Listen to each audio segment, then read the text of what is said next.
ለተረቡ ሚያዝያ 28 ቀን 2018 ዓ.ም ሰላም ጤና ይስጥልን የተከበራችሁ ተመልካቾቻችን ከናሁ ቴሌቪዥን የሀገር ውስጥና የባህር ማዶ ዜናዎቻችን ወደ እናንተ የሚደርሱበት ጊዜው አሁን ነው። ከዜናዎቹ ጋር ኤልዳና ታደሰ አብራችሁ ቆይታ አደርጋለሁ። አብራችሁ ቀደም ወዳደረግናቸው አጫጭር የሀገር ውስጥ መረጃዎቻችን እናልፋለን። ኢትዮጵያ በሱዳን መንግስት የተሰነዘረውን መሰረተ ቢስ ክስ ውድቅ አደረገች። የውጭ ጉዳይ ሚኒስቴር ባወጣው መግለጫ እንዳስታወቀው የሱዳን መከላከያ ኃይልና የውጭ ጉዳይ ሚኒስቴሩ በጋራ በሰጡት መግለጫ ኢትዮጵያ ላይ ያቀረቡት ክስ መሰረተ ቢስ ነው ብሎታል።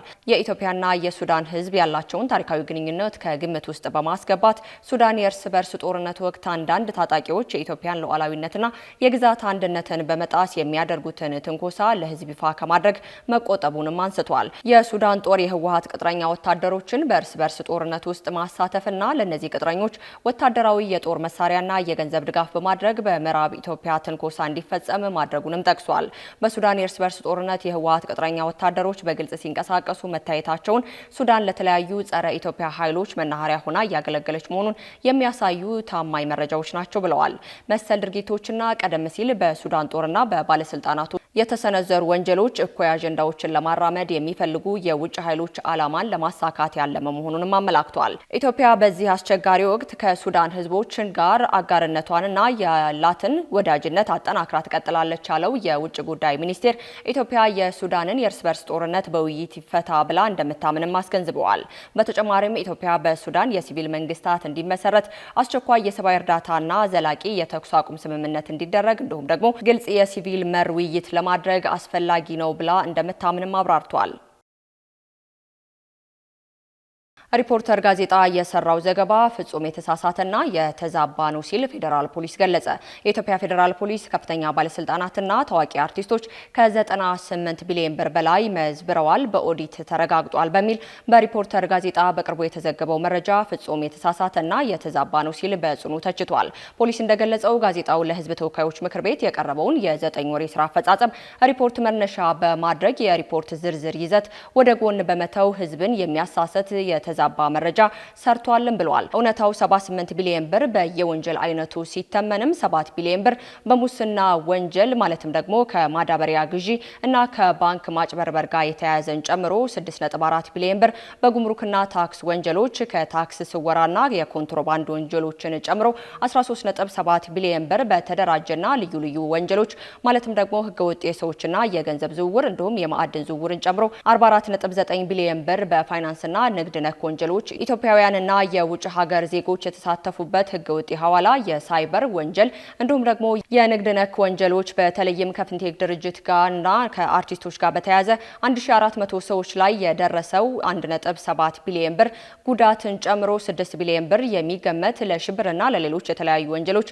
ላይ ጉዳት ከማድረሱ በፊት ማዳን የተቻለና አልፎም በደረሰ ጉዳት ላይ ምርመራ ማጠናከሩን በዝርዝር ሪፖርቱ ተመላክቷል። በተመሳሳይም ለተከበረው ቋሚ ኮሚቴ በቀረበው ሪፖርት ላይ 133 ሚሊዮን 93384 ዶላር ላይ ምርመራ ተጣርቶ ጉዳት ማዳን መቻሉን በዝርዝር ተጽፎ ያለ ሪፖርተር ጋዜጣ ግን እንደተዘረፈ አድርጎ ለህዝብ ያሰራጨው ዘገባ ከእውነት የራቀና የተዛባ ነው ሲል የፌዴራል ፖሊስ በይፋዊ የፌስቡክ ገጹ ባወጣው መግለጫ ላይ ገልጿል። በመሆኑም የኢትዮጵያ ፌዴራል ፖሊስ ሐሰተኛና የተዛባ መረጃን በማሰራጨት ኃላፊነት የጎደለው ተግባር የፈጸመው ሪፖርተር ጋዜጣ በህግ አግባብ የሚጠይቅ መሆኑንም አስታውቋል። አብዛኛው የኤሌክትሪክ መቋረጥ ከኢትዮጵያ ኤሌክትሪክ ኃይል አሰራር ጋር የተገናኘ እንዳልሆነ ተቋሙ ገለጸ። የኢትዮጵያ ኤሌክትሪክ ኃይል በሀገሪቱ በአብዛኛው የሚስተዋለው የኃይል መቆራረጥ ከተቋሙ ጋር የተገናኘ እንዳልሆነ አስታውቋል። የተቋሙ የኮሚኒኬሽን ዳይሬክተር አቶ ሞገስ መኮንን በኢትዮጵያ ለሚታየው የኃይል መቆራረጥ የተለያዩ ምክንያቶች እንደሚጠቀሱ ገልጸዋል። በማስተላለፊያ መስመር ወይንም ደግሞ በማከፋፈያ ጣቢያ ላይ ጥገና ሲደረግ እንዲሁም በስርቆት ምክንያት ጉዳት ደርሶ እስከሚጣራ ድረስ የኃይል መቆራረጥ ሊያጋጥም እንደሚችል ገልጸዋል።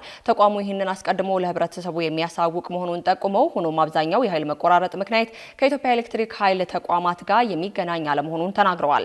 የኢትዮጵያ ኤሌክትሪክ ኃይል በ2018 ዓ.ም በ9 ወራት ውስጥ ብቻ ከ27000 ጊጋዋት በላይ ኃይል ያመነጨ ሲሆን ከመነጨው ኃይልም ውስጥም ከመነጨው ኃይል ውስጥም 24970 ጊጋዋት ኃይል መሸጡንም አስታውቋል። እንደ ተቋሙ መረጃ ከሆነ በሀገሪቱ ለሚስተዋለው የኃይል መቆራረጥ እንደ ምክንያትነት የሚነሳው የመሰረተ ልማት ስርቆት ነው።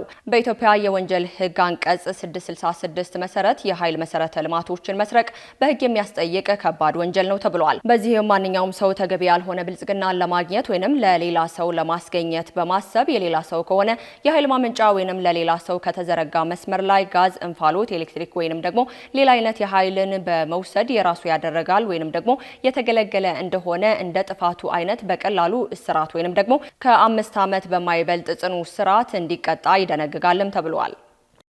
ካሽጎ በየትኛውም ዓለም ሆነው በማንኛውም ሰዓት ለወገኑ የሚደርሱበት ፈጣን የገንዘብ መላኪያ ተከፈተሎ። ማስተርና ቪዛ ካርዶን በመጠቀም ከ5 እስከ 20 ዶላር የሚልኩበት አዲስ የገንዘብ መላኪያ መንገድ። ካሽጎን ለየት የሚያደርገው የትኛውም የገንዘብ ዝውውር በፍጥነት አገልግሎት ከመስጠቱም ባሻገር ለማንኛውም አገልግሎት ምንም አይነት ክፍያ አለመጠየቁ ነው። በሀገራችን ታሪክ ገንዘብን ከውጪ ወደ ሀገር ቤት በማስተላለፍ በመተግበሪያ መልክ አገልግሎት መስጠት የጀመረው የመጀመሪያው ሀገር በቀል የገንዘብ መላኪያ ዘዴ ካሽጎ ከ4500 በላይ ባሉ የባንክ ቅርንጫፎች አገልግሎት እየሰጠ ይገኛል። ገንዘቦን በሰኮንዶች ልዩነት ውስጥ ይፈልጉ በአካውንቶ ወይንም በእጆ ቆጥረው የሚወስዱበት ልዩ ዘዴ። በቅርቡ ሁሉንም ኢትዮጵያዊ ባለቤት ለማድረግ ጉዞ የጀመረው ካሽጎ ዛሬውኑ መተግበሪያውን በስልኮ ላይ በመጫን የአገልግሎቱ ተጠቃሚ ሆኑ። ፍጥነት መለያችን፣ ኢትዮጵያን መክፈቻችን፣ ካሽጎ ነው መላኪያችን። ካሽጎ የአዲሱ ትውልድ ብራንድ። ቀጥለናል። ከውጭ ወዳገኘናቸው መረጃዎቻችን እናልፋለን። አልጄሪያና ግብጽ የኃይል ትብብር ለማሳደግ ስምምነት ተፈራረሙ። የአልጄሪያ መንግስት ግዙፍ የኢነርጂ ኩባንያ ስናትራች ማክሰኞ ዕለት ከግብጽ ጀነራል ፔትሮሊየም ኮንስትራክሽን ጋር የመግባቢያ ስምምነት ተፈራርመዋል። ይህ ወደፊት የድፍድፍ ዘይትና የነዳጅ ምርቶችን ከአልጄሪያ ወደ ግብጽ ለማቅረብ የሚያስችል የመግባቢያ ስምምነት መሆኑንም አልጄሪያ አስታውቃለች። ይህ በእንዲህ እንዳለ በስናትራቻን የታይላንድ PTTEP እና የግብጽ ፔትሮጅን እንዲሁም የጣሊያኑ አርካዲን ጥምረታቸው መካከል 1 ቢሊዮን የአሜሪካ ዶላር በላይ የሚገመት ውልም ተፈራርመዋል። ይህ ዓላማውም ሁለተኛው ምዕራፍ በበርኪን ተፋሰስ በምዕራብ አልጄሪያ የሚገኘው የሐሲን ቢር ካፌን ዘይት ቦታን ለማልማት ነው ተብሏል። የአልጄሪያ የሃይድሮን ካርቦን ማዕድን ሚኒስቴር መሐመድ አርካን እንደተናገሩት ስምምነቱ በአልጄሪያና በግብጽ መካከል ያለውን ጠንካራ ግንኙነት እንዲሁም ደግሞ የአረብና የአፍሪካ ትብብርን ለማሳደግ ያለመ ቁርጠኝነትን የሚያንጸባርቅ በተለይም ደግሞ በአህጉሪቱ ያለውን ስትራቴጂያዊ አጋርነት በማስፋት ላይ መሆናቸውንም ገልጸዋል።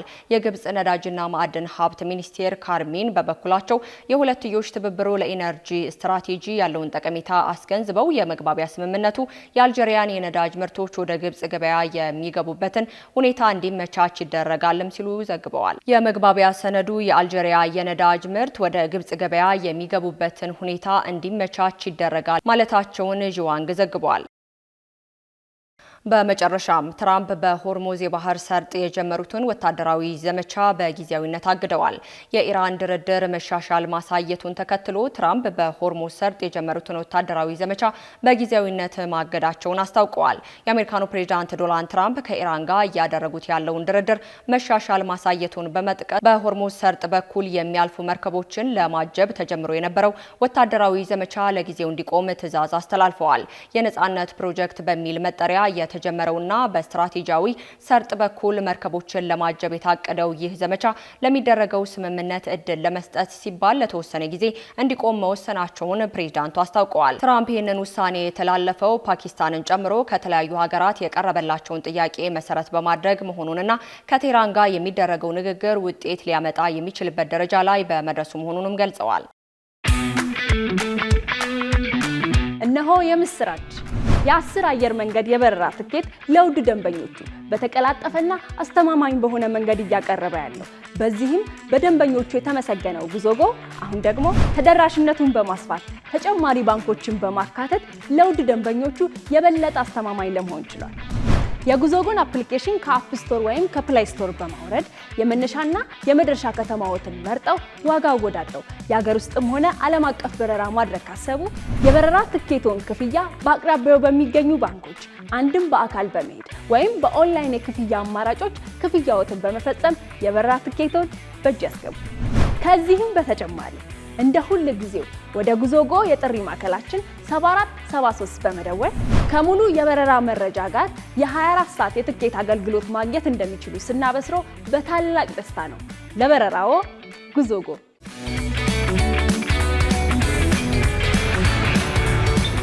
ከናሁ ቴሌቪዥን ለሰዓቱ ያዝላችሁ መረጃዎቻችን እስካሁን ይመስሉ ነበር። ከዜናዎቹ ጋር ኤልዳና ታደሰ አብራችሁ ቆይታ አደረኩኝ። መልካም ቀን።